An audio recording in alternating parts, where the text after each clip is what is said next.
KITV4 News Commitment 2012 presents coverage of the Hawaii U.S. Senate debate, the Hawaii Lodging and Tourism Association Forum.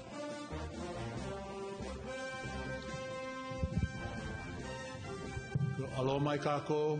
Good morning, everyone, and welcome to the second part of our Hawaii Lodging and Tourism Association Forum.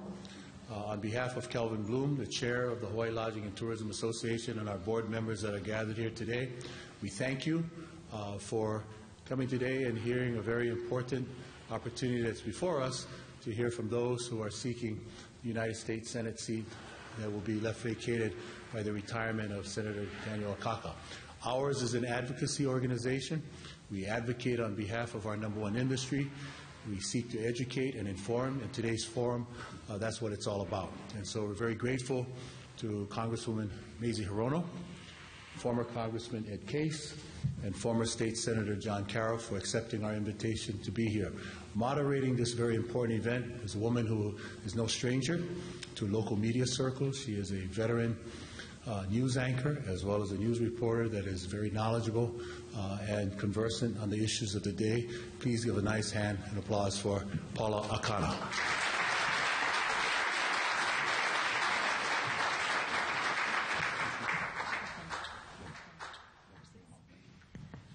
Thank you very much, Mufi. At this time, I'd like to have our candidates come and take their seats for today's forum.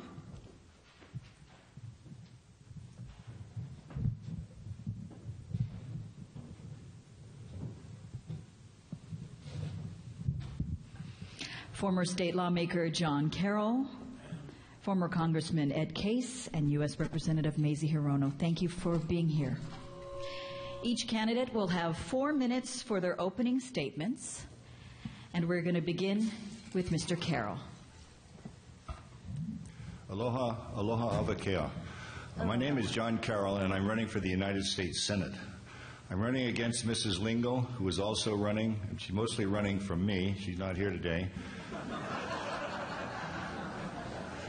I was hoping she'd be here to share her ideas and so that we could have a little debate, but apparently that won't happen. She apparently feels that having $500,000 worth of ads by the by a large PAC on the mainland will be enough information for you about her to make her happy. I don't believe that, and I'm here to welcome your questions. I'd love to be the Republican nominee to run against either of these fine candidates. I know them both, and I've known them for many years. And I'm sure they will be desirous of debating all the issues, unlike Lingle. But in order to do that, I have to use opportunities like this to point out to my fellow Republicans and you successful entrepreneurs why I am a better candidate, a better person to represent each of you than Mrs. Lingle. I don't have a lot of money. I actually hate asking for money. It's a big defect among politicians, by the way. But far less than Mrs. Lingle. But I do have something that Mrs. Lingle does not have, and that's a consistent positions on issues such as shipping restrictions, strangling our economy and the tourist industry, issues important to conservative Republicans, and most importantly, to the people that run this state really and provide for it, and that's the business people, the business sector, and particularly tourism. Now, I am opposed to the Honolulu rail transit system. I'm not opposed to mass rapid transit that economically makes sense. In order to, in fact, Mrs. Lingle was in favor of the rapid transit system, the rail system, before she was for it. In fact, she allowed the excise tax increase, which allowed the rail project to become, to get to the point of distortion and kind of mess that it's in right now. In order to do that, she had to break her Taxpayers Protection Pledge promise, which she had made some years before. And again, this year, I signed that pledge. Mrs. Lingle refused to do so. Now, I think it's criminal at this point in time to even consider raising taxes and a monumental waste, as long as we have the monumental waste, duplication, and abuse of our taxpayer money at both the national and the state levels. I intend to fix that in the United States Senate. I have many differences with Mrs. Lingle that Republicans should consider before making their selection for Senate candidate. I'm not in favor of bipartisan conciliation for the sake of bipartisan conciliation. I favor advocacy of sound conservative principles. Sometimes compromise and cooperation are good things, but I believe it's mandatory to fight for the values and standards and principles that you believe in, and this is why I am running. Some things cannot be compromised. Common sense is number one on my list of things that cannot be compromised. I'll rid Hawaii of the stranglehold shipping restrictions of the Jones Act. We have the highest cost of living of any state because of this law. Every business, every family suffers because of these effects. I oppose the Akaka bill as currently written, because having two separate sovereign nations in our 11,000 square miles is simply an absurdity. I'm unabashedly pro-life. I'm a strong supporter of the Second Amendment rights. I'm not ashamed of my beliefs, and I don't think they're outdated. I also don't think, as some have suggested, that the United States Constitution is outdated and that it's not relevant in our modern society. Finally, I will not negotiate away your liberty. I know that age is going to be an issue here. I know that the senators are much older than I am, but I promise you that I will bring youth and vigor to the State Senate, and I will mature in office. Mahalo. Thank you very much, Mr. Carroll. Opening statements with Mr. Case. Maisie, John, Paula, Mufi, friends, good morning. Aloha. Aloha. It's good to be with you here this morning. I wanted to start first by introducing my wife, Audrey, who's here in the audience with us. Audrey, thank you very much. In addition to being my full partner, Audrey has worked in the travel and tourism industry for over 30 years. She's been a flight attendant for Pan Am first and United Airlines. And, you know, there's one thing that the hotel industry should learn, and that is if you want to really find out what's going on with the visitors, ask a flight attendant. They'll tell you straight out. That's about as good a survey as there is out there. Look, I want to make a straight-out statement up front. I believe in and support tourism. I believe in and support U.S. tourism, and I believe in and support Hawaii tourism. And these are, of course, times of incredible challenge and opportunity for tourism, and I want to say up front that I'm excited to be able to work with you again on so many of the great issues of our time and what I believe can be, with the right choices, an incredibly promising future to go with such an accomplished past. To help tourism, you have to know tourism, and I know tourism. My own professional background, outside of being the politician that I also am, lies in tourism. I actually started out as a boy with my father, who was and remains a lawyer who specialized in tourism throughout his career, still practices, and he represented companies and businesses in the tourism industry in the 50s and the 60s and the 70s as modern-day tourism was being built, including many of the forefathers of the companies that are here today. And so I kind of grew up, and he wasn't really shy about talking about it at the dinner table. It wasn't a strict line there. So, you know, we would hear about the latest tourism issue at the dinner table. As I went into my own professional career as a lawyer, a business and a real estate lawyer, I've worked with tourism throughout that entire time. So many of the hotels here in Waikiki, I've participated in buying and selling them. I've done management contracts. I've done rent renegotiations. I've done construction contracts both here and beyond in Guam. I've sold companies in Hong Kong, Hawaii companies in Hong Kong to Japanese buyers. So I have worked in this business, and I think that I know tourism as well as anybody who's running for the United States Congress this year. I've also, of course, managed both of the law firms that I've worked with throughout the last 30 years, and so I think I have the experience of what it takes to actually operate a business. I think to help tourism, we always have to remember the basics. We have to go back to the basics because, like any other business, like any other enterprise, tourism depends on the basics. So let me lay these out. I think that we need, in part, strong and effective leadership in Washington to do a couple of things. First of all, we have to fix Washington to start with, because the things that need fixing can't be fixed until Washington gets fixed itself. And that has to happen first.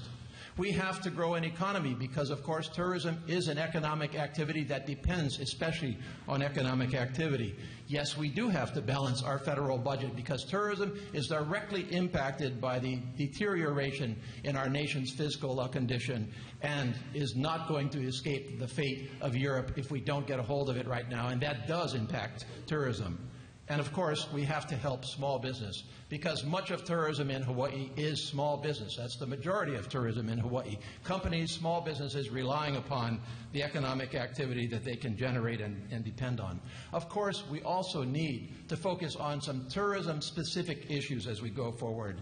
We have to make sure that private capital is available. That's something that's key to the industry. We have to make sure that international trade is available. We have to make sure that the environment is protected, that energy is taken care of. And these are the basics that we have to take care of as we go forward. This is a crucial time for U.S. tourism and for Hawaii tourism in particular. And the choices that we make today will impact this industry over the next generation. I look forward to working with you. Mahalo. Thank you very much, Mr. Case. Opening statements with Ms. Hirono. Good morning and aloha, friends. And Paula, thank you so much for moderating, and I do thank the Hawaii Lodging and Tourism Association for sponsoring our first debate. And John, it's really good to see you. You know, I too am sorry that Linda Lingo is not here to talk about the #1 industry in this state. We are at a very critical time in our country's history and economy, because we're still emerging from the hardest, toughest economic crisis since the Great Depression. And one of the ways that Hawaii is able to emerge from this terrible economic time is the strength of tourism, our #1 industry. And there are many reasons why tourism is so vibrant in Hawaii. Of course, we have the beauty of our environment. We have our wonderful aloha spirit and the people of Hawaii. But I think, first and foremost, it is the thousands and thousands of people who work in this industry directly, who are the frontline people to welcome our visitors, to make sure that this industry remains positive and strong. And in fact, not too long ago, I had the opportunity to spend some time with Daisy, who is a housekeeper at a hotel in Waikiki. Now, if any of you have cleaned hotel rooms, you know how hard that work is. But she was proud of her job, and she was proud of the money she was bringing in to her family. But she did have concerns. You know, she was worried about the strength of this industry. She was concerned about paying her rent because her husband had lost his job. So she was facing a lot of challenges, a lot of concerns, but she was not afraid of working hard in this industry. And these struggles that our families are facing are struggles that I understand, that I have faced. Because when I was young, my mother brought me to this country. She raised 3 children by herself, and she plotted and planned in secret to get away from an abusive husband in Japan. That was my father. And just before I was 8 years old, we boarded the President Cleveland. Now, those of you in the hotel business, you know, President Cleveland, that is a big ship. But we came in steerage. And when we landed in Hawaii, thank goodness she picked Hawaii as a place for us to begin a new life. We had very little. So I know what it feels like to live paycheck to paycheck, to worry about whether you're going to have a job, to worry about running out of money at the end of the month. There are a lot of daisies in our society. And when I think about Daisy and her family and all the other families that are struggling, meeting life's challenges, you know, I focus on what can we do to create jobs and get our economy going. And one of the best ways, of course, in Hawaii is to keep tourism strong. And my support for this industry has been long and strong. When I was lieutenant governor, I pushed for a visa waiver for South Korea. I think some of you were involved in that project. And while it took a while for us to get that, as a member of Congress, I signed on to the bill that ultimately led to visa waiver for South Korea. And Hawaii is reaping those benefits. I'm doing the same thing for China. We are totally missing the boat in welcoming Chinese visitors to Hawaii. I have a bipartisan bill called the Visit USA bill that will bring 300,000 Chinese tourists to Hawaii, spending $600 million to get our economy going, keep this industry strong, create 6,000 jobs. These are the kinds of issues that I work on to support the #1 industry in this state. And I look forward to the next 40 minutes, 45 minutes, so we can talk about what further things we can do. Thank you very much. Thank you so much.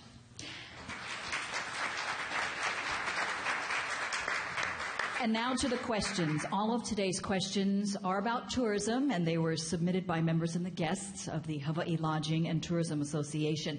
Now, the candidate who is the question is directed to will have 1 minute and 30 seconds to answer, and then each of the other candidates will have a minute to respond. And we begin the first question to Mr. Case. Mr. Case, the cost of government continues to rise. What is your specific agenda to reduce expenditures and increase revenues, thereby improving efficiencies and services to the public?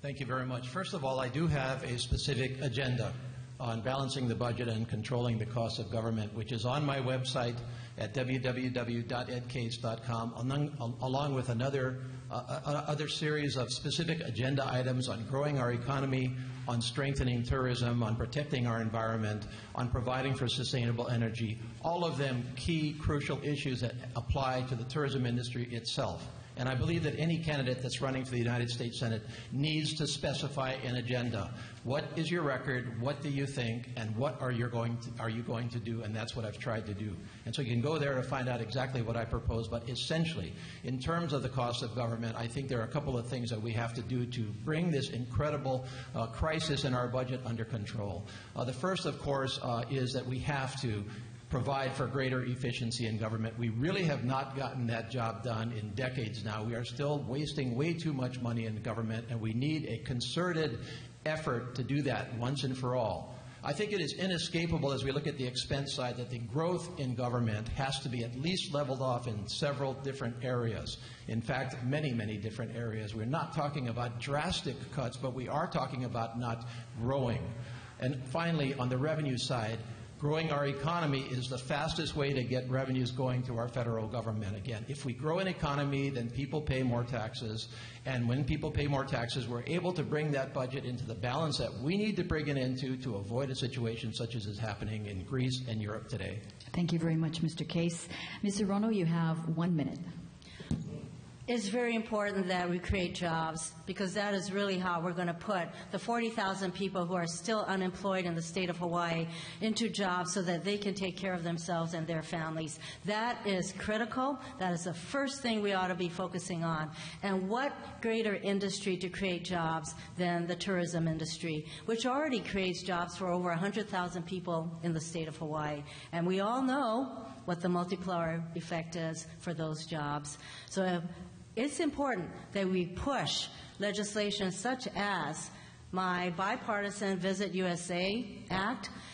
This act, by making some common sense changes to how we deal with visa applications from China, we can attract some 300,000 Chinese visitors, 600 million spent in our economy, creating 6,000 jobs. These are the kinds of collaborative kinds of initiatives that we need to get Hawaii's economy going and employ our people.